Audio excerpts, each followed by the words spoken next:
नाशिक पुणे हा जो हायस्पीड मार्ग आहे तो सध्या वादाच्या भोवऱ्यात सापडलेला आहे। अनेकांनी त्याला विरोध केलेला बघायला मिळाला आणि या सगळ्या विरोधाच्या पार्श्वभूमीवरती आज चक्काजाम आंदोलन देखील अनेक ठिकाणी बघायला मिळालेलं आहे। या मार्गामध्ये बदल केल्यामुळे अहिल्यानगरकरांनी आपला विरोध दर्शवलाय।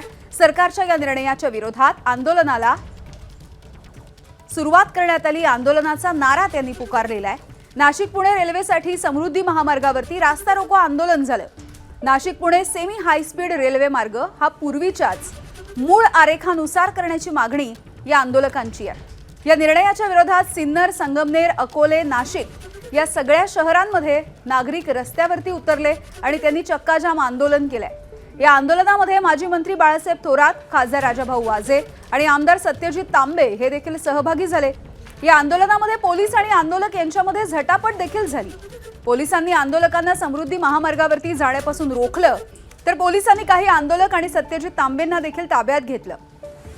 या हायस्पीड मार्गासाठी नेमलेल्या कमिटीनं जनभावना लक्षात घेऊन अहवाल तयार करावा आणि कमिटीला मुदतवाढ देऊ नये असं लेखी आश्वासन सत्यजित तांबे यांनी मागितलेलं आहे।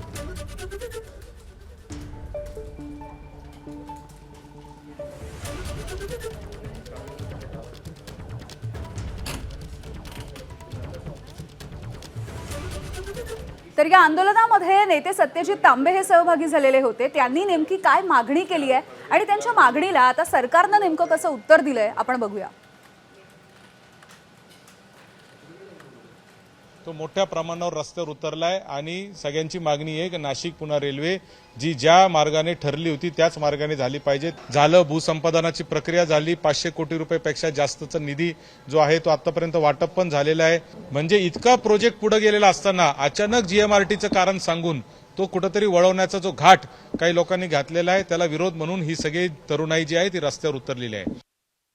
नाशिक पुणे रेल्वे मार्गाच्या बाबतीमध्ये हा मार्ग कुठल्या दिशेने जावा, म्हणजे कोणत्या गावावरून जावं, त्याचा मार्ग कसा असावा या संदर्भामध्ये थोडे वाद आहेत। या संदर्भामध्ये तिथे जे स्थानिक लोक आहेत, नागरिक आहेत, लोकप्रतिनिधी आहेत, यांची मागणी आहे आणि म्हणून माननीय मुख्यमंत्री महोदयांनी 7 दिवसामध्ये सगळी याची चौकशी करून त्याचा तांत्रिक अहवाल मागितलेला आहे आणि 7 दिवसाच्या आत आपण सगळा हा अहवाल त्या ठिकाणी मुख्यमंत्री महोदयांकडे येईल।